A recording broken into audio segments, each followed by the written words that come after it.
Committee બનશે જેઓ સમાજની દરેક સમસ્યાઓમાં કેવી રીતે લડવું, એક મંચ ઉપર સમાજને કેવી રીતે લડવા, બીજું દરેક સમાજના વિરુદ્ધ સંગઠનો જે ચાલે છે એ સંગઠનોને આપણે એક મંચ પર કેવી રીતે, એની માટેની એક કમિટી તૈયાર કરી અને આપણે રણનીતિ તૈયાર કરીશું.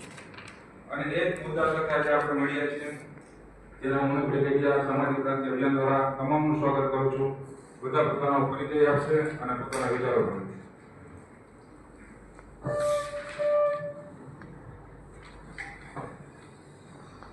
મુકેશભાઈ મનસુખભાઈ રાજપરા વિછિયાથી સમસ્ત કોળી અને ઠાકોર એકતા સમિતિ ગુજરાતના કન્વીનર. સમાજની અંદર જ્યાં ત્યાં સર્વ સમાજની અંદર કોઈ પણ નાની મોટા પ્રોબ્લેમ થતા હોય ત્યાં અમારું સંગઠન હરામેટની માટે એના માટે લડત લડતું હોય છે.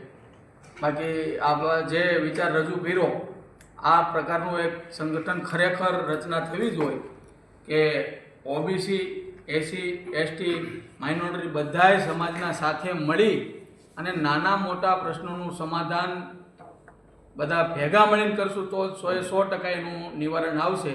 આ ખૂબ સરસ વિચાર છે.